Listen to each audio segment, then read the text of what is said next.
bem-vindo à primeira aula de Educação e Diversidade. Nessa primeira aula, vamos falar sobre o conceito de multiculturalismo e sua relação com a educação. Na sociedade atual, é impossível falar em educação sem pensar em sujeitos culturais.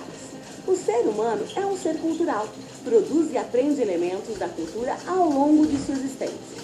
Costumes, modos de pensar, comportamentos, conhecimentos, tudo isso faz parte da bagagem cultural trazida pelos sujeitos ao ambiente social e educacional. Apesar de reconhecer a presença das culturas, o currículo das escolas é homogeneizado, padronizado e monocultural. Podemos ver essa temática no clipe da banda Pink Floyd, Another Brick in the Wall.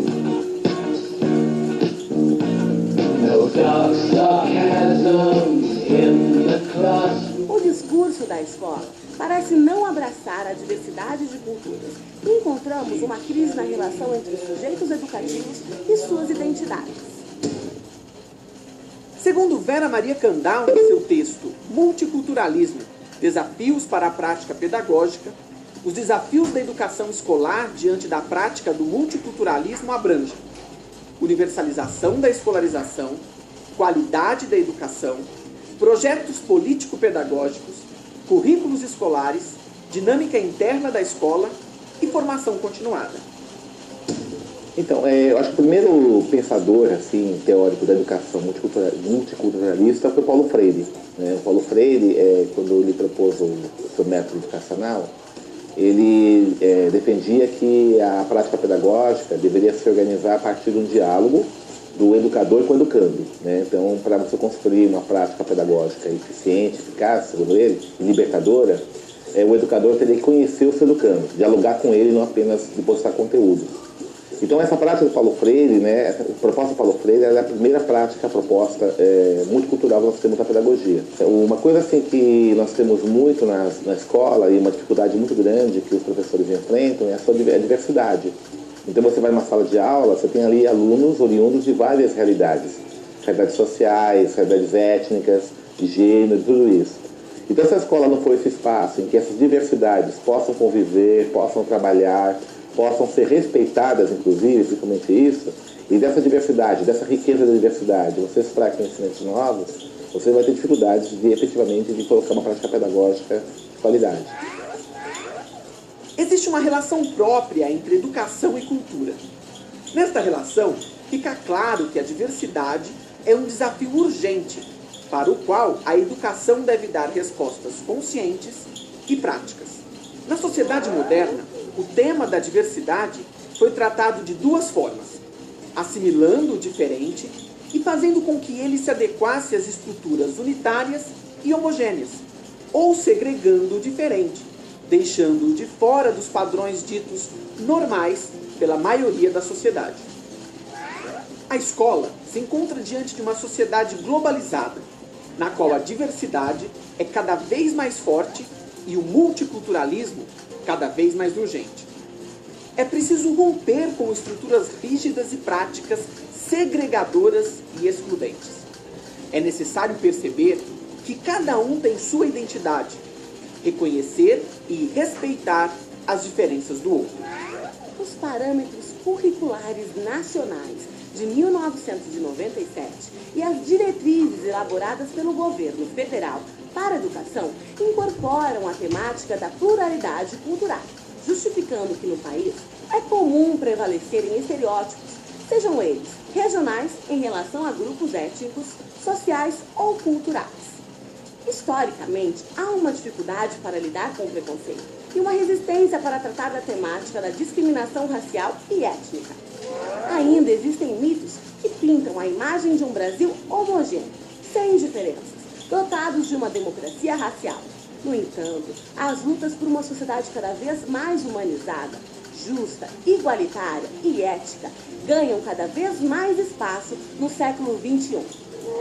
A democracia racial foi tema, inclusive, de manifestações artísticas no país, como o documentário Raça, de Joel Zito Araújo e Megan Miller. O filme capta a história de 3 pessoas na linha de frente da batalha contemporânea pela igualdade. nas esferas da política, da comunicação e da luta por direitos de um povo marginalizado. Nós somos praticamente metade da população desse país. Das ondas do mar. Tira a nossa televisão no Brasil. Tudo dos meus sonhos.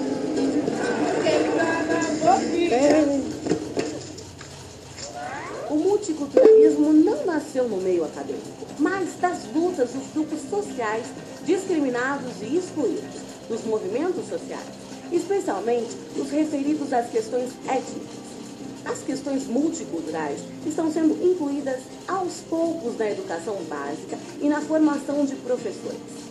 O desafio para concretizar essa inclusão está em dar liberdade para que cada um construa sua identidade cultural, favorecendo uma visão dinâmica, contextualizada e plural, numa perspectiva pessoal e coletiva.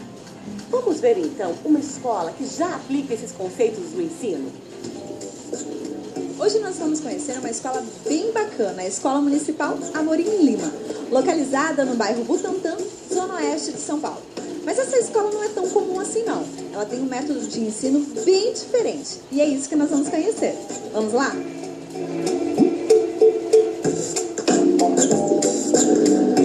A escola conta com 860 alunos do 1º ao 9º ano, dos períodos matutino e vespertino. O salão é o primeiro diferencial. Nesse espaço, todos os dias, os alunos de diferentes turmas estudam em grupo. Depois, cada turma tem aulas específicas de português e matemática. A gente se entende como uma escola de fato que constrói a muitas mãos um projeto político-pedagógico. Então a comunidade é muito importante, os educadores são muito importantes e os estudantes são muito importantes. Então todos os atores são muito importantes nesse processo, porque esse processo se propõe a pensar a escola coletivamente.